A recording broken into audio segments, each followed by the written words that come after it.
ಎಲ್ಲ ಬೆಲೆ ಏರಿಕೆಗಳನ್ನ ಏರಿಸಿರ್ತಕ್ಕಂಥ ಸರ್ಕಾರ ಅಂತ ಹೇಳಿ ಹೋರಾಟ ಮಾಡಿ ಬಡವರಿಗೇನೋ ಒಳ್ಳೆ ಅನುಕೂಲಗಳನ್ನ ಮಾಡ್ತೀನಿ ಅಂತ ಹೇಳಿ ನೀವು ಅಧಿಕಾರಕ್ಕೆ ಬಂದ್ರಿ. ಅಧಿಕಾರಕ್ಕೆ ಬರಬೇಕಾದ್ರೆ ಜನಗಳ ಮಧ್ಯಮ ವರ್ಗದವರ ತಲೆ ಮೇಲೆ ಎಲ್ಲ ತೆರಿಗೆಗಳು ಹಾಕಿ ಬಡವರಿಗೆ ನಾವು ಗ್ಯಾರಂಟಿಗಳು ಕೊಡ್ತೀವಿ ಅಂತ ಹೇಳಿ 5 ಗ್ಯಾರಂಟಿಗಳನ್ನ ಕೊಟ್ಟಿದ್ದೀರ. 5 ಗ್ಯಾರಂಟಿಗಳ ಹಣ ಹಂಚಬೇಕಾದ್ರೆ ನೀವು ಮಾಡಿರ್ತಕ್ಕಂಥ ಒಂದು ಸಾಧನೆ ಏನು ಅಂದ್ರೆ, ಒಬ್ಬ ಬಡವ ಒಂದು ಅಫಿಡೇವಿಟ್ ಮಾಡ್ಬೇಕಾದ್ರೆ 20 ರೂಪಾಯಿ ತಗೊಳ್ತಕ್ಕಂಥವನು ಇವತ್ತು 100 ರೂಪಾಯಿದೆ ಒಂದು ಪ್ರಮಾಣ ಪತ್ರವನ್ನು ಮಾಡ್ಸಕ್ಕಾಗೋದಿಲ್ಲ. ಇವತ್ತು ಆಸ್ತಿಗಳ ಮಾರುಕಟ್ಟೆ ಮೌಲ್ಯ ಗೊತ್ತಿದೆ ಏನಂದ್ರೆ ಸ್ಟಾಂಪ್ ಡ್ಯೂಟಿ ಮಾತ್ರ ರೈಸ್ ಆಗ್ತದೆ. ಸ್ಟಾಂಪ್ ಡ್ಯೂಟಿ ಮುದ್ರಾಂಕ ಶುಲ್ಕ ಅಂತ, ಮುದ್ರಾಂಕ ಶುಲ್ಕ ಈ ಮೂಲಕದಲ್ಲೂ ಬರ್ತದೆ. 100ರಿಂದ 150% ಏರಿಕೆ ಮಾಡಿದ್ದೀರಾ. ಇವತ್ತು 100 ರೂಪಾಯಿಗೆ 6 ರೂಪಾಯಿ ಕೊಟ್ಟಿರ್ತಕ್ಕಂಥ ತೆರಿಗೆನ ಇವತ್ತು ಸುಮಾರು ಡಬಲ್ ಟ್ರಿಪಲ್ ಕೊಡ್ಬೇಕಾದ ಪರಿಸ್ಥಿತಿ ಬಂದಿದೆ. ಇವತ್ತು 1 ಕೋಟಿ ಮನೆ ಕಟ್ಟಕ್ಕೆ ಸಾಲ ಪಡಿಬೇಕಾದ್ರೆ ಬರೀ ಒಂದು 20,000 ಮುಗಿತಕ್ಕಂಥ ಒಂದು ಪ್ರಕ್ರಿಯೆ ಇವತ್ತು 0.06 ಸ್ಟಾಂಪ್ ಡ್ಯೂಟಿಯಿಂದ ಏರಿಕೆ ಮಾಡಿದ್ದೀರಾ. ಒಂದು ಅಗ್ರಿಮೆಂಟ್ ಮಾಡ್ಬೇಕಾದ್ರೆ ಇಷ್ಟಿತ್ತಂತ ಮಿತಿ ಇತ್ತು. 1 ಕೋಟಿವರೆಗೆ ಮಾತ್ರ ಮಿತಿ ಇತ್ತು.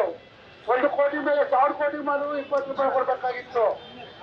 ಇವತ್ತು 1000 ಕೋಟಿ ಮಾಡ್ಬೇಕಾದ್ರೆ 60 ಕೋಟಿ ಸ್ಟಾಂಪ್ ಡ್ಯೂಟಿಯನ್ನ ಕಟ್ಟಬೇಕು.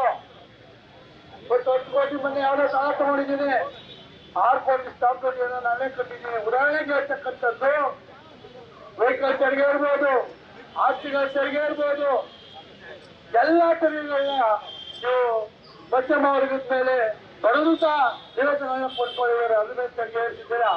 ಕರೆಂಟು ನೀವು ಗ್ಯಾರಂಟಿ ಕೊಡೋದು ಮುಂಚೆ 4 ರೂಪಾಯಿ ಇತ್ತು ಹೈಯೆಸ್ಟ್ ರೇಟು, ಸ್ಲ್ಯಾಬ್ ರೇಟು.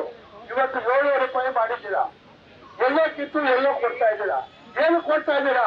ನೀವು ಅಧಿಕಾರಕ್ಕೆ ಬರಬೇಕು ಅಂತ ದುರಾಸೆಯಿಂದ ಮಾಡಿರ್ತಕ್ಕಂಥ ಗ್ಯಾರಂಟಿಗಳು.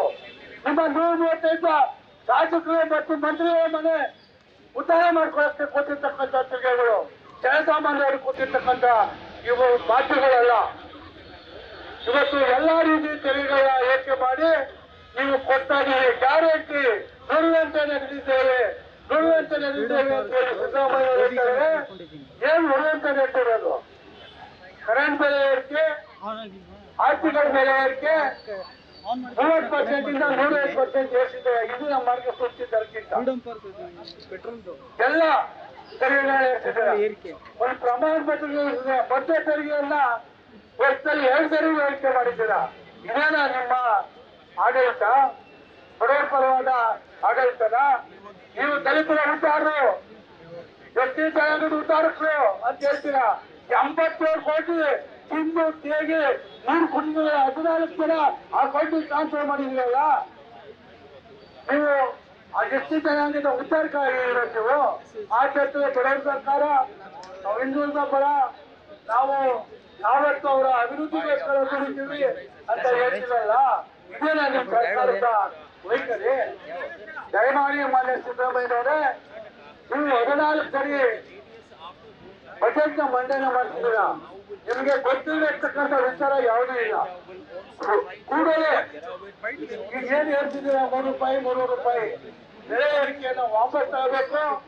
ಜನಸಾಮಾನ್ಯರಿಗೆ ಹೊರೆ ಹಾಕಕ್ಕೆ ನೋಡ್ಕೋಬೇಕು. ನೀವೇ ಹೇಳಿದ್ರೆ ಇದೆ ಶವಯಾತ್ರೆಯನ್ನು ಮಾಡಿದ್ರೆ ಬೆಲೆ ಏರಿಕೆ ಆದ ನಿರ್ಗತ ಸರ್ಕಾರದಲ್ಲಿ ಶವಯಾತ್ರೆಯನ್ನು ಮಾಡಿದ್ದೀರಾ.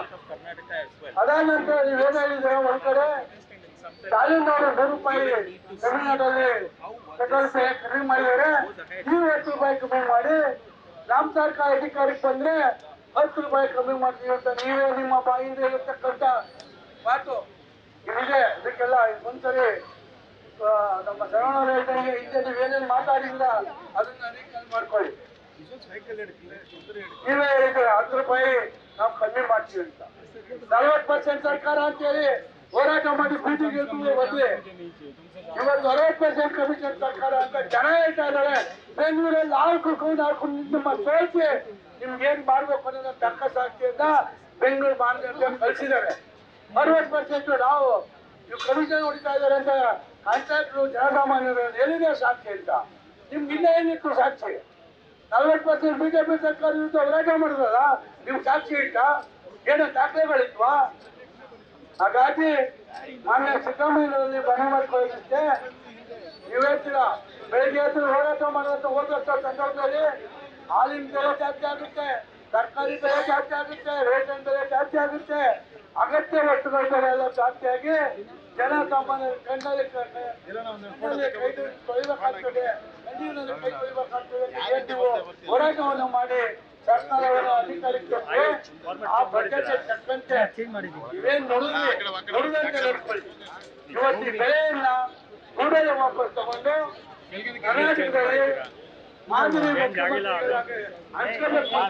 ಸಂದರ್ಭದಲ್ಲಿ ಬಯಸ್ತ ಇದು ಅನೇಕ ನಮ್ಮ ಬೆಂಗಳೂರು ಮಾತಾಡ್ತಾರೆ. ನಾವು ವಾಪಸ್ ತಗೊಳ್ಳಿಲ್ಲ ಅಂದ್ರೆ ನಾವು ಹೋರಾಟವನ್ನ ಇಂಡಿಯಾ ಮಿತ್ರ ಪಕ್ಷದಲ್ಲಿ ಮುಂದಿನ ದಿನಗಳಲ್ಲಿ ದೇಶ ವಾಪಸ್ ಹೋರಾಟ ಮಾಡ್ಕೊಡ್ತೇವೆ. ನ್ಯೂಸ್ ಫಸ್ಟ್ ನಿರ್ಭೀತಿಯಿಂದ ನಿಮ್ಮ ಪರವಾಗಿ.